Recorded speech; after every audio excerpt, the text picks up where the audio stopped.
You're listening to Agile Ideas, the podcast, hosted by Fatima Abuchi. For anyone listening out there not having a good day, please know there is help out there. Today's going to be really a deep dive, informative session on all things project portfolio management. And the reason we decided to do this type of meetup today specifically was because we're getting a lot of different questions from a lot of different clients who are often already really clear on what they need in terms of a PPM solution, but what they don't understand is how to align what the tech providers are actually putting out there. A lot of the times the PPM providers are really just really good at technology and they don't really understand the business side. So effectively being that kind of conduit between the two is really the reason why we decided to do this meetup today. We're going to cover off the key question of what's a client advocate, just to make that really clear. Understanding PPM tools and key capabilities. What we won't do today, and it's really important to call this out, is we're not going to tell you which PPM is the best or not the best. There is dozens and dozens of them on the market, and they all do different things. Some of them have amazing AI built in. Others are really old-fashioned. Some are based on Agile. Others are based on traditional project. There's so many variations.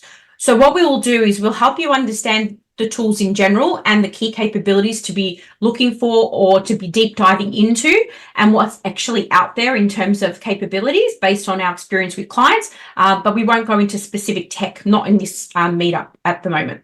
We'll also go into PPM solution focus areas. So what this is about is what are the kind of key 5 categories to think about when identifying a solution for your business or your team. And this also may be relevant if you already are in a company that already has a PPM. One client recently reached out and found out that their PPM solution in this government department is being sunsetted, so it's not going to be supported anymore in about 18 months. So they've got no choice but to actually change their PPM provider. So they're setting up a bit of a project to go through that as well. We'll also go through some of the key challenges that we've experienced to make you aware, how to navigate the selection process, some top tips, and then also take you through a little bit of an industry insight case study and some Q&A. So please ask questions at any time throughout the presentation in the chat, and we will cover them off. We really want to make sure that you get the most out of today. So on that note, let's start by asking the question of why you actually are here now. So thinking about the reason that you might be here is probably going to be one of these reasons. So I'm kind of keen to see, I'm just going to quickly ask in a poll, where are you right now? Are you looking at a new PPM solution? Do you have one in place and you're looking to upgrade or being forced to upgrade? Are you researching the benefits of a PPM and so you're unsure about whether or not you have the right requirements defined? Have you picked a PPM solution and now you just need to implement? So you're looking for like an implementation path, implementation strategy, or perhaps you're one of those people that have heard a lot about PPMs, but actually don't really know where you are at the moment. You just want to cover off a lot of questions that you might have. So I'll just give that 30 more seconds. Really keen so we can tailor the conversation today around where you are. Okay, so a lot of people so far are talking about being unsure and having a lot of questions. Some just doing some research. Okay, awesome. That's a good start. Thank you for that. Okay, so first, what is a client advocate? So just to reiterate, as I said at the beginning, technology vendors demonstrate capability against requirements you often will provide them, and they will respond to requests for information and requests for proposals. These usually implementations are really expensive. I've never seen a PPM implementation or even the base cost for a PPM solution being anything less than $50,000 as a starting point, and then the prices go up from there from implementation. And that's just based on lots of different examples as experience. So your client, as a client, you and your team will understand what you need. You will often develop something called functional and technical requirements. So we want it to do reporting like this, or we want it to track financials and link to our finance system, or we want it to be able to be split across different regions or teams. All those sorts of questions and comments and things that you will identify. You'll often give that to the technology vendor, or in some instances, if your company is not very mature, the technology vendor will actually provide that to you, and then you've got to kind of align to them. So a client advocate effectively sits in the middle and helps to coordinate and go through that process with you. So before you go down the path of PPM, Lucy's just going to quickly take us through whether or not you're ready. Thank you. So, yeah, look, when we're working with our clients and we're having those initial conversations around, do you need a PPM? Are you actually ready for a PPM? There's a few questions that we ask, and these are three that we thought were worthy of just sharing with you guys today. So, firstly, are your processes sufficiently mature? So let me use an example. Like, for instance, if you're investing in a PPM tool, let's say you've got a bit of budget, I've got the go ahead to get like a great tool. Maybe this tool's got an amazing risk and issue module. So you're kind of like, brilliant, you sat in your PMO function thinking this is going to be amazing. However, if your organization then doesn't have, for instance, like a great risk and issue framework, a really good understanding around measurement, as PPM practitioners, we can only go so far. So the tool will certainly give us that capability for uplifting like the oversight on risk and issues, etc. But it's not a fix-all. It's not going to create you a framework. It's not going to uplift your culture around risk and issue management. So we always make sure that our PMO practitioners kind of understand what they can influence and what they can't in terms of like the implementation and expectation of what the PPM tool can actually do. Secondly, just like any project that your organization might run, is this project actually supported? So PPM tool, like the selection process, the implementation, it's like any other technical implementation. So we check, is there sponsorship? Is this project actually prioritized and strategically aligned within your organization? Those things, just like any project, must exist for a PPM tool implementation also. And thirdly, another really good thing to understand is, have we got really clear outcomes in mind? And are those outcomes realistic? So in terms of the PPM, like if we're looking just at an example here, and there's many examples that we uncover with our clients, but for instance, if you're wanting to improve your resource management, there's some things that the PPM tool can help with. So certainly it can help with booking resources and forward planning and having that oversight and understanding where those conflicts are. It can really bring that to life. Can it help with resource retention? Look, to some extent. However, there's probably lots of other things going on within the organisation that may need to be activated at the same time. So we really encourage our clients to kind of think about the ultimate objective, how far the PPM tool can take you, and what's the gap and what's being done about that, so that a really holistic view can be built and a proper kind of strategic plan to get you to the end stage. Thank you, Lucy. If anyone has any questions about that, feel free to put it into the chat.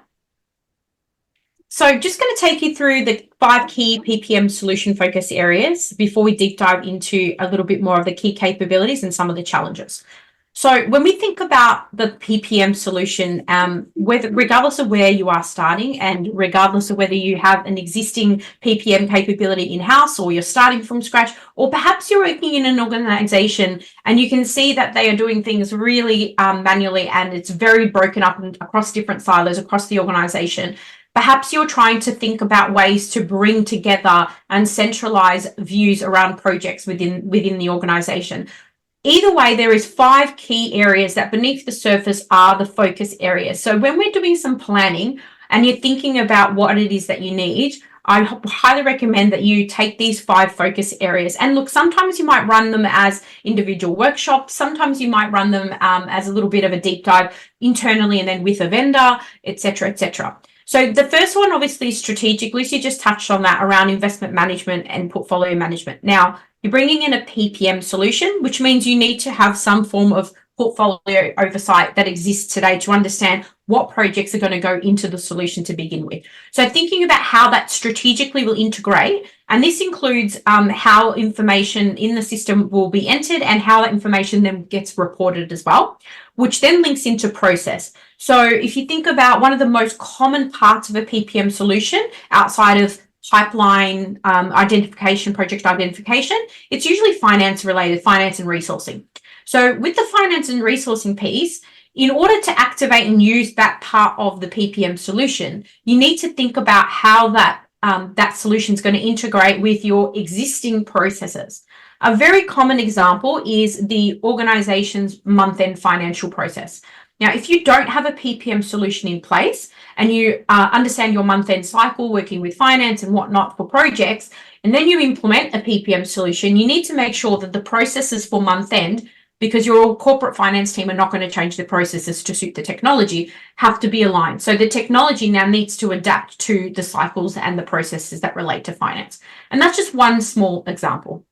The third part of it is tools and technology. So one of the things that a lot of clients tend to not do is they don't actually take a stock take of what tools and technologies they have in place before they go and bring in a PPM. There's two challenges here. First of all, almost all PPM solutions now are cloud-based, and they have a number of different security requirements that underpin these solutions, some better than others. There's a lot of different requirements depending on what region or country you might be in. In banking, for example, there's some very, very heavy regulations. And so any data going into a PPM solution, resource data, customer data, finance data, etc., has to be really well thought through. And so with tools and technologies, you might need to think about how your PPM that you bring into your organization or the one that you upgrade to may link in with things like your Active Directory, which is, all the employees in the business, so that you can have like a single sign-on experience.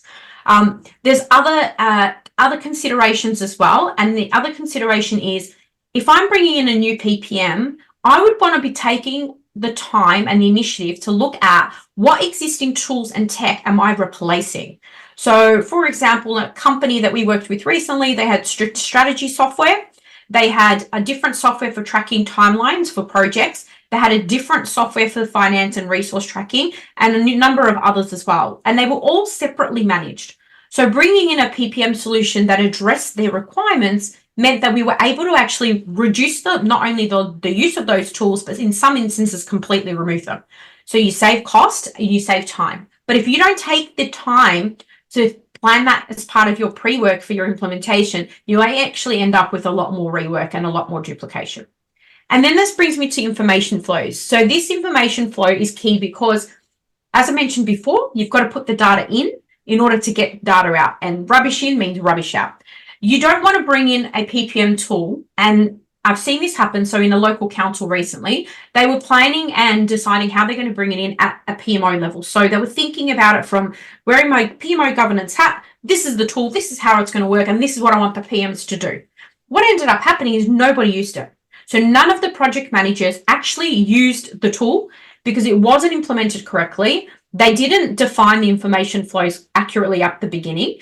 And then the PMs actually felt themselves having to duplicate data in manual reporting and the PPM platform. So what they did as a workaround is the PMO team and the analysts in the PMO manually would take the reports that the PMs would do and actually go and enter into the system themselves.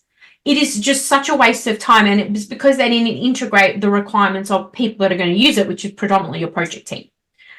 And then finally, governance. So when you bring in any new technology, first of all, you have to have the fundamental who's going to be the users and what user access matrix am I going to have around it. Who is going to manage the tool? Is it going to sit in IT? Now, naturally, there's an assumption that it always sits in IT, but sometimes it doesn't. Sometimes it's brought in by finance. And sometimes it's brought in by finance with no actual conversation with IT. So there's a lot of thinking around what's the governance associated with the tool? How's it going to be managed? How's the data going to be maintained? Is it going to be PMO led? Or is it going to be led by the CFO's office? Is it going to be led by a portfolio manager in IT, and so forth and so forth? So setting up and defining those governance structures early before you start implementing a tool will really go a long way in helping you to make sure you're successful. Is there any questions at this point on that? Keeping an eye on the chat if there is, feel free to put them in. I'm going to move over to understanding PPM tools and key capabilities, and I'll hand back to Lucy for this. Great, thank you. All right, so just in case there's anyone's unsure about what PPM is, we've just included a nice little definition there. So I'll let you read that. As a PMO practitioner, I kind of very simply think of the PPM tool as being my portal into the project world.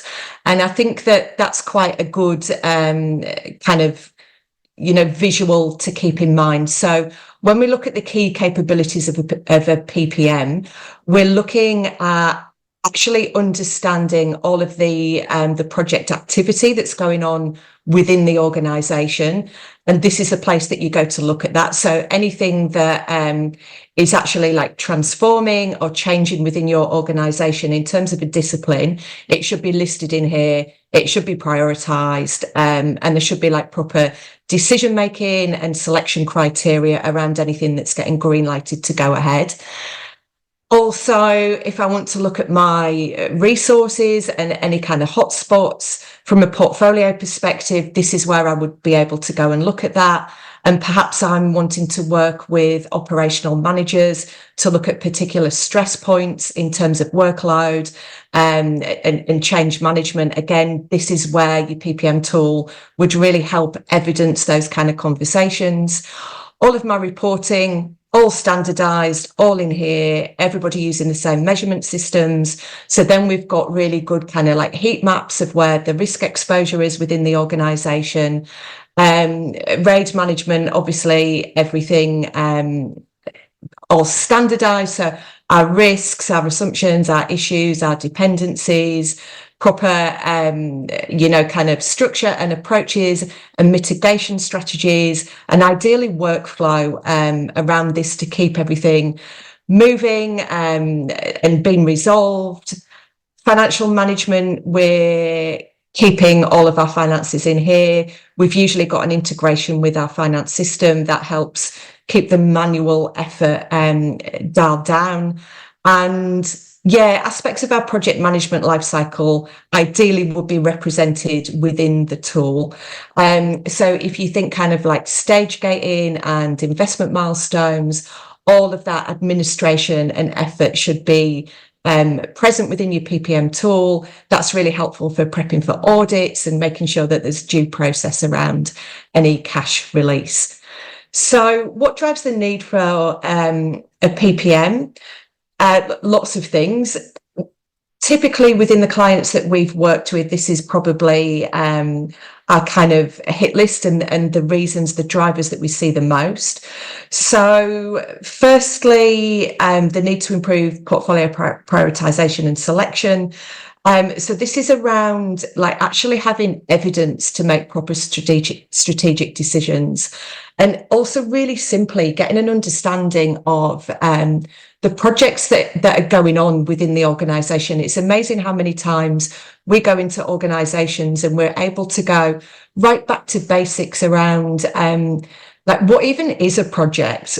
What should we be tracking in here? What should we have oversight of? What's business as usual? That kind of really basic discussion is often really foundational for PPM implementation. The need to optimize resources. I don't think we've been into an organization where this isn't relevant.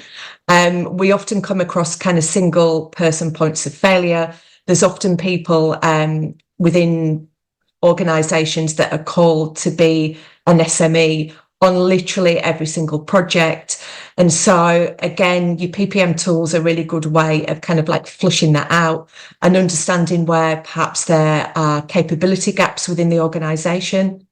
Strategic alignment, again, this is like what projects are happening and do they actually align with strategic outcomes? So if an organization's spending money, you want to make sure that you're spending it on the right things. Reducing risk, I think that one's pretty obvious. And then also driving and tracking performance. And again, a lot of tools are becoming quite preemptive in terms of forecasting, forecasting future trends, particularly around risks and issues. So yeah, this performance tracking and forward view can really help with your risk mitigation strategies. Any questions around that, or anybody got any kind of alternative drivers within their organization that are pushing them down, trying to understand whether a PPM tool's appropriate for their organization?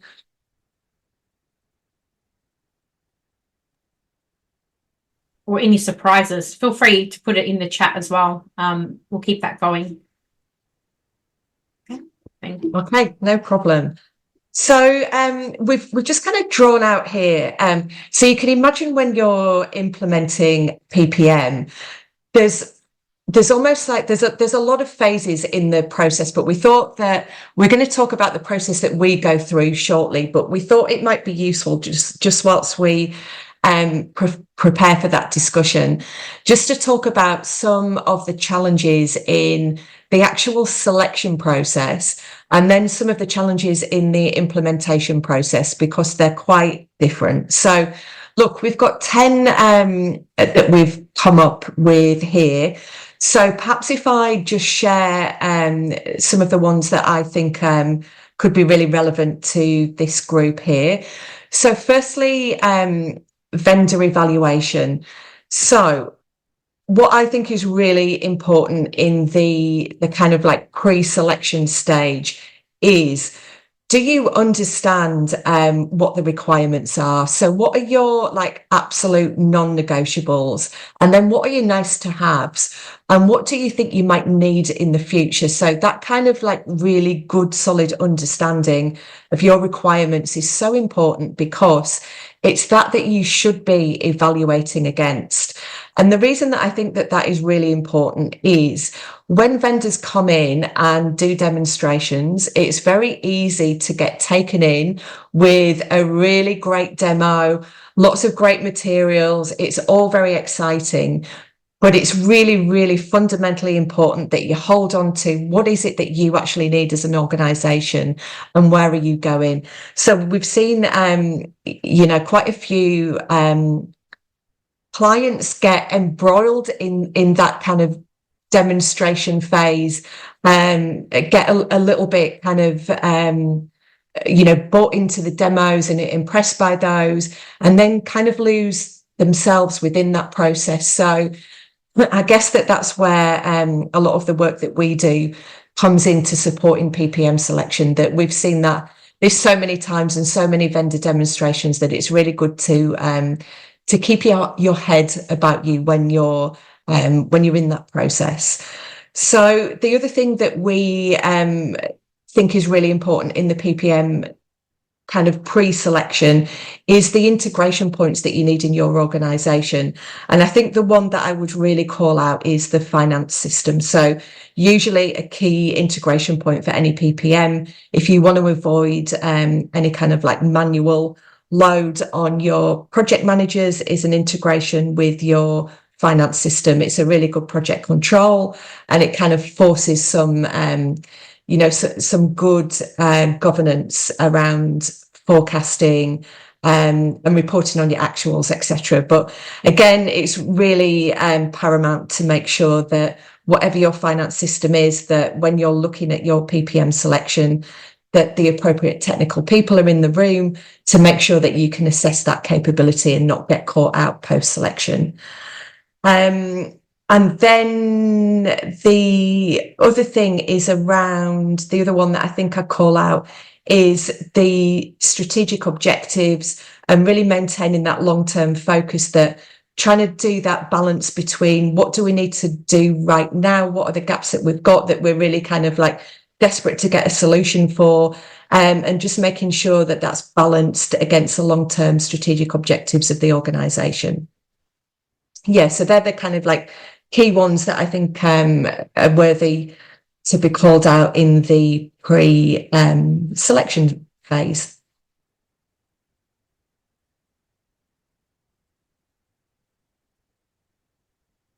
All right. So then we come to the actual implementation.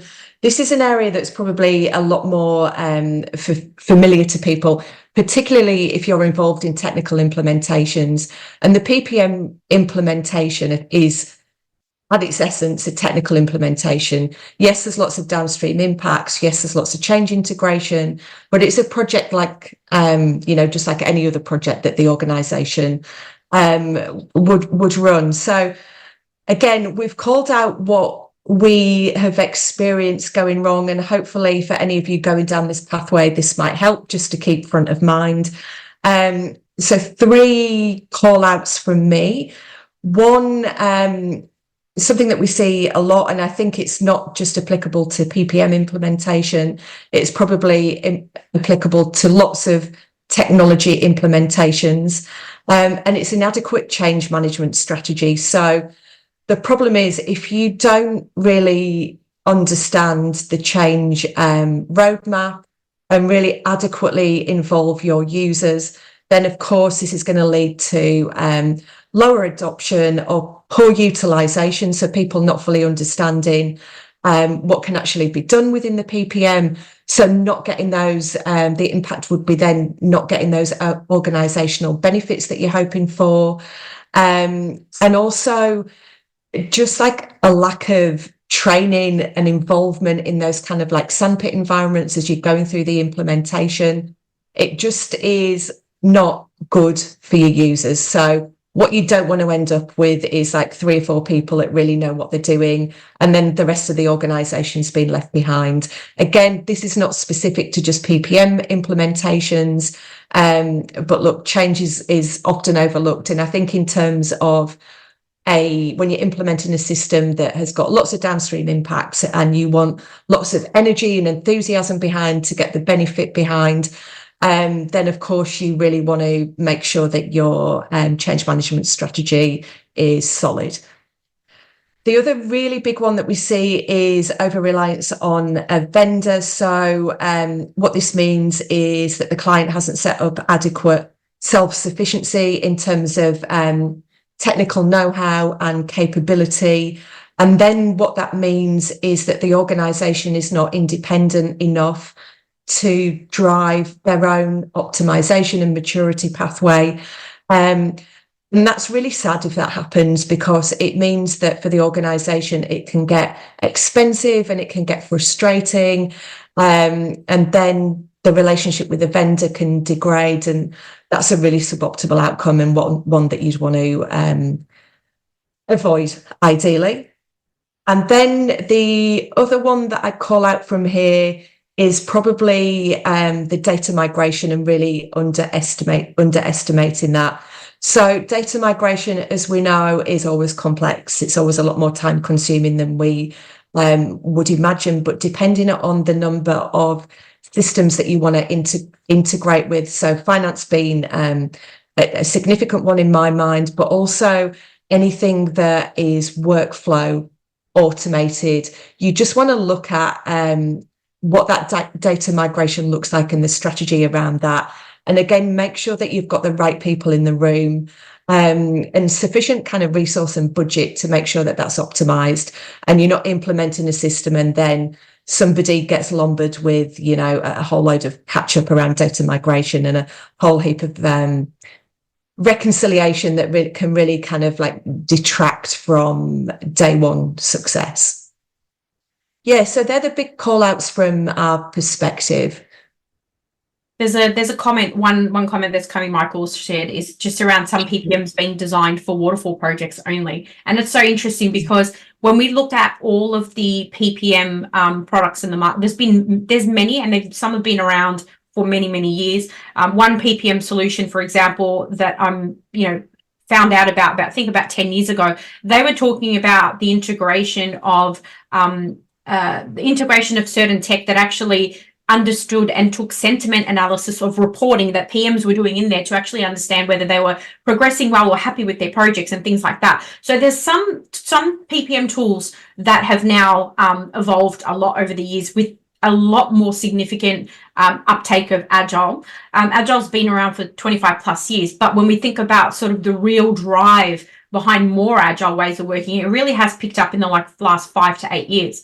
And so what I'm seeing in this space is there are PPM solutions that are already long-standing, existing on the market. You'll see them in the Gartner quadrants, et cetera, that have gone to great lengths to invest significant amount of money to integrate agile-based versions that align to their existing platforms. There's others that have actually gone down the path of taking what they used to have and making it more agile, so it's just more flexible and adaptable to any type of project, not based on any methods or any project management methods or ways of working. And then there's others that are marketing themselves as agile and waterfall and all of these other types, but actually they don't cut it when it comes to actually utilizing them. And what people find in these businesses who implement these tools is they actually have to bring in all these other bits of parts to support things that are not in there, like missing timesheeting process or the timeline management in there. So then they're using things like, Smartsheet for timeline management and just really clunky. So there's kind of 3 different kind of avenues with relation to that. In terms of Amani, your question, so in terms of experience implementing PPM for portfolios, so this is very possible, and the larger the PPM, the more advanced functionality usually that they have. There are a few, again, if you look at the Gartner quadrant, there's some popular ones there. The place that this is usually done is typically in your larger sort of tier 1 businesses. In banking, for example, they definitely have implemented different ways of working, in particular one bank as an example, across the different divisional portfolios, because they all run differently. And in some of the banks now, a lot of them have gone to the agile ways of working. So even more so, they've changed the way that they run across the different portfolios.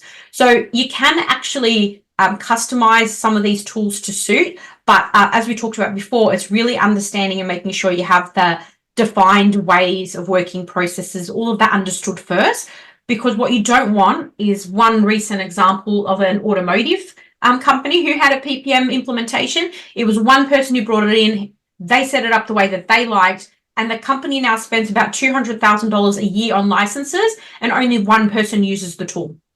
So that's the level that of ineffectiveness when you just drive it on one person's opinion. But yeah, that's some good points, Fatima. I think the other thing that's probably worthy of us thinking about is the whole kind of premise of the PPM is to bring standardization to the organization.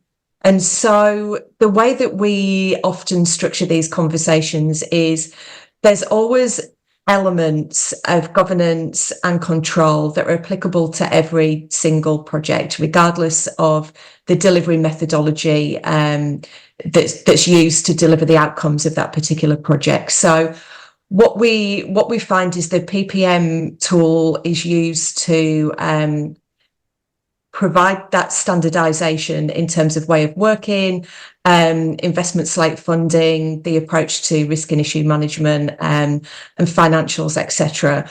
I think in practical terms, what we do see is that often the planning components are done separately and not within the PPM tool. So the PPM tool literally just tracks some key milestones, and I think that that's a way of kind of responding to the delivery methods that are appropriate for different projects. Yeah, it's a really good call out, and it takes us to our next point. So navigating selection. So I want to preface this by saying you are probably maybe some of you are not the decision makers and maybe don't have the opportunity to influence which tool or to start a project and actually bringing in a tool or upgrading a tool. I am keen, though, if you could just put in the chat if you believe that you are actually a decision maker or significantly can influence the selection process. Just a yes if you are one of those. And for those that aren't, which is fine as well, I'll share some tips in how you can try to influence when you may not be in the position of authority to drive this. So yes, if you are, and if you're not, no, it doesn't matter where you sit, but because ultimately this process can actually be beneficial to both sides. So yeah, just yes or no, that would be amazing. So at the moment, when we think about navigating the process, this is literally the step-by-step process that we would typically take. Now, I will call out that it seems very simple and very cyclical, and the steps taken, and just one after the other. But there is a lot of sub steps that happen underneath the surface of this. So when we think about where you are or your organization is, whether it's today or whether it's in an organization down the line, or perhaps you're sort of starting a new role and you're looking at it, or maybe you've got an existing PPM that you see is just not effective. So the first thing is understanding, obviously, the purpose and the why. We've talked about that quite at length, but one of the things that's really important is if you're in a position where you're not introducing a PPM new, but you've got one of those problems or challenges that I just outlined earlier around the PPM you have is not working, or maybe it's outdated, or maybe it's being sunsetted, etc., then I think you need to be able to advocate the conversation as to why the current system or tool or process is not working. And I would recommend, if you're not in a position of making the decision yourself but want to sort of influence it, I would look at picking 2 or 3 key features that don't exist in the existing tool, or problems or challenges that you have, to then introduce those to your one-up or your executive or whoever it is that makes the decision, to help them understand the reason why you may need to make that change. A lot of the time when you introduce a PPM solution, and if you do it even partially right by linking systems or bringing in data from finance or HR, etc., it becomes really hard to change. It takes time and money and effort. And as Lucy said before, it's a whole project in itself. And this is really important because there's some really great marketing out there by PPM companies, and some of them are really more advanced than others. And there's some good ones and there's some bad ones. It's the same as any tech platform that exists out there. It doesn't matter what industry we're in. So you need to be prepared from the client side to ask the right questions. And so this is where the needs assessment activity comes in. So you need to think about what it is that your current needs in your organization are and the goals, because your PPM should scale with you. Particularly if it's a PPM that is been around for a really long time. It's not just something that came up yesterday. There's a lot of new ones that are based on Agile that have just popped up recently, and they're sort of iterating them as they go, but maybe they're not going to be scalable. So you need to think about, like, one of the questions we would ask in the technology deep dive with the vendors is, what is on your product roadmap? What actually have you got coming up down the line that's going to benefit our business, or maybe impact our business as well? Researching the market, so evaluating features, looking at different vendors, doing the pricing. There are definitely some really good research out there. I keep talking about Gartner because that's one of the most popular. A lot of companies tend to use that data, but also do some of your own data. Look at existing tools that are actually in the market that are not only based on feedback from others that you may know, but look for ones that have worked well and others that haven't, and understand why. So as I said, one really big popular tool that was used recently in automotive failed to do what it was supposed to do, not for lack of technology implementation, but for how it was defined in the needs assessment and the requirements that were built by the client themselves. So do your research, understand the functionality that you need, and also look at whether or not you are looking for specific things that are for your industry. A lot of PPM solutions are industry agnostic, so you don't have to look for one that's specific for banking or retail or whatnot, but there are definitely some that have more features than others. When you are going through the process of actually selecting a PPM solution, and you've identified the market, you've looked at your prospective vendors, you've narrowed down your list, you should have a selection criteria that you actually work towards. This actually enables you to do scoring, and the scoring process should be really clear and agreed up front, but also it saves you from having, an individual who thinks that they maybe know everything, like the automotive example, who actually doesn't, and then therefore the decision around the technology solution is skewed towards one person's opinion. So having some scoring will enable you to make a fair assessment of the different suppliers that come to you and provide you that solution. Once you've gone through that first 4 steps, you then probably will have a narrowed down shortlist. What you don't want to do is have 40 vendors that you've done a market scan of, and then realize you have to interview 40 vendors and bring them in to do demos, and no one has time for that. So what you want to do is when you get to a shortlist, you probably want to shortlist, I would say, maybe 3 to 6 at most. Most companies will go for 3 because procurement forces them to have 3, but I don't mind sometimes having a couple of extras in there, because what you might think is the right solution sometimes might not be. And we went through this process with a company, a health and fitness company, not that long ago. And what we realized is the 2 of the 3 just absolutely did not tick all the requirements when we delved deeper into things like their product roadmap and other things. So by having those additional 3 suppliers, we were able to then focus our shortlist evaluation on the 4. And that's where evaluating the vendors against the selection criteria. Now, the selection criteria you have in that first 4 steps will be a much higher level of detail. When you get to evaluating the vendors after you've shortlisted, that's the next level down. This is where you're really getting to a point where you're ascertaining specifically for your organization what it is that you need, and you're actually asking vendors for demonstrations against your specific requirements. Whereas in the selection criteria on the right side, it's more of a broad, show us what you can do. Can you do this? Can you do that? And then we narrow down to recommendations. So this is where you not only identify and make a recommendation, but you'll also identify risks and issues. Not any supplier out there is going to tick every box 100%. They're just not. And one thing you've got to be careful when making a recommendation or having a recommendation made to you, if you're the decision maker, is that we've factored in not only the possible risks and issues with our existing tech and existing solution we may have in place, or if we're bringing in something new, but actually thinking about the possibility of how the implementation could work, would work, etc. So thinking about recommendation being a comprehensive and the information sufficient enough that it enables the decision maker to make an informed decision that then will benefit them and link to those organizational requirements. And that decision stage is where you then go into your negotiation, and you should have defined your implementation plan. So they're the 8 key steps in the process. Is there any questions at this point on that?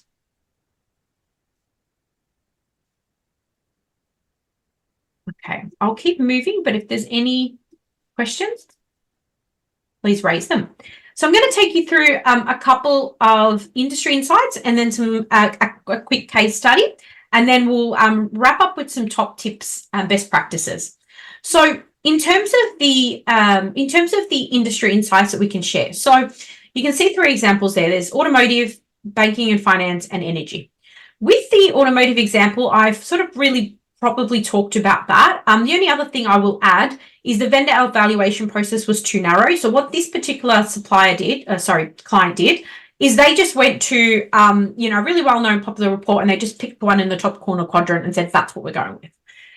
That not necessarily always the right decision, because it means that they didn't do any of the pre-work. They just wanted to hurry and get things so they can automate their processes. The problem is they didn't actually have the processes understood. Now, I'm not suggesting you have to have every process defined, but you need to understand what it is you're bringing the tech for, particularly because tech leads to automation. And also, as I said, the ongoing costs for this company was in the hundreds of thousands per year in licensing. And the reason no one used it is there was absolutely no change management to implement the tool. No change management. It was non-existent. Considering it's a large automotive business, you would have thought that they would implement that. But because it was a one-person-led band, it meant that they failed on the change management side.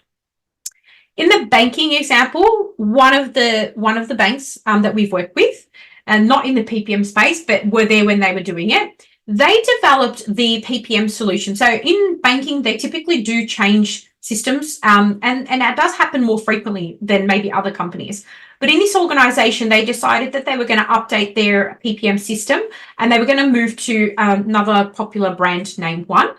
And what they did there is they then developed, they had a big project, lots of budget, and they developed the system in complete isolation of anyone in project management office governance roles.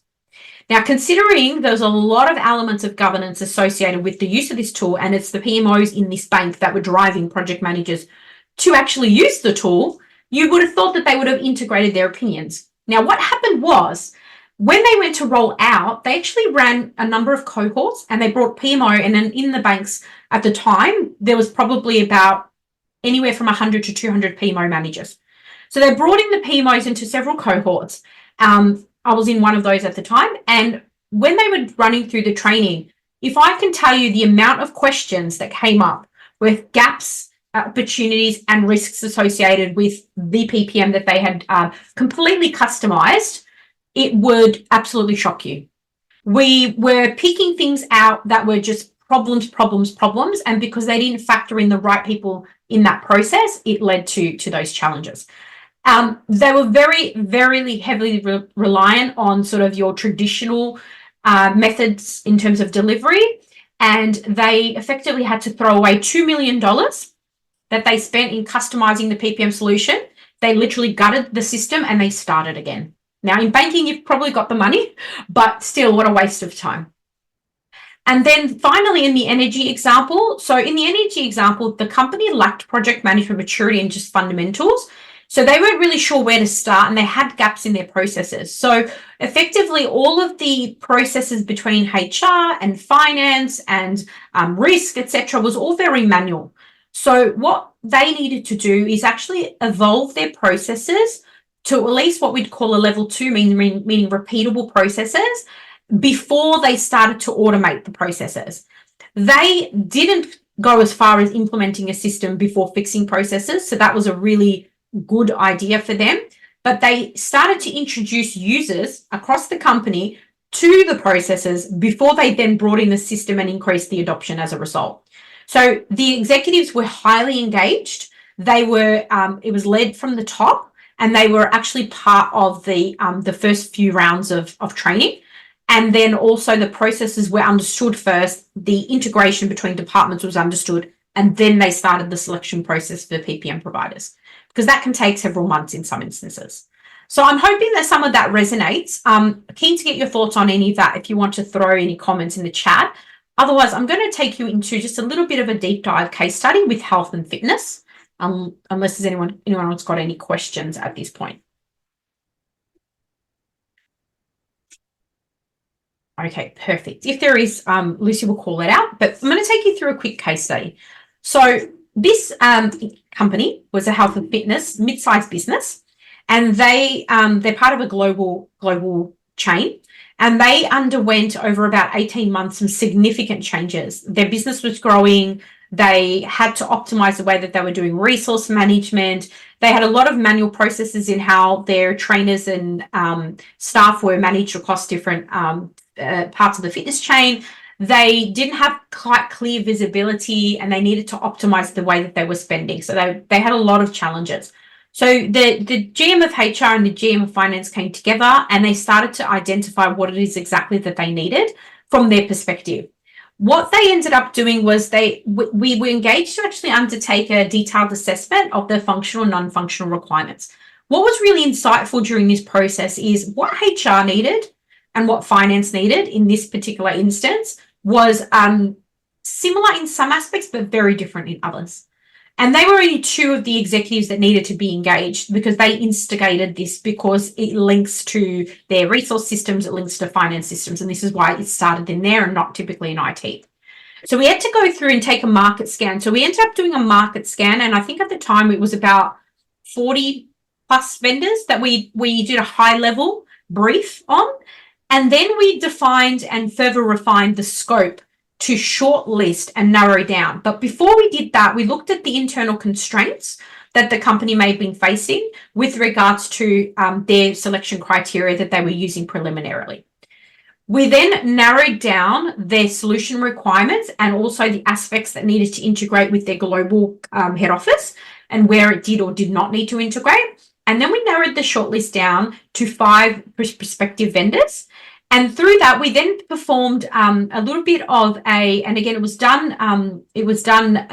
a closed RFI, RFQ, which meant that the supplier wasn't inundated with all these tech vendors who knew that they were about to upgrade. So we did that on their behalf, which meant they were protected from, the market knowing it was them, at least initially, till we narrowed down to 5. When we narrowed down to 5, we then facilitated collaborative workshop activity over about 90 minutes each, and actually had the vendors provide demonstrations based on specific requirements that we had identified for this client.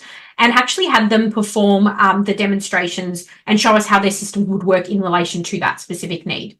It ended up resulting in some very significant gaps identified. As I mentioned earlier, we went from having about 6, we knocked 2 out already, and then we had 5 that went down to 4.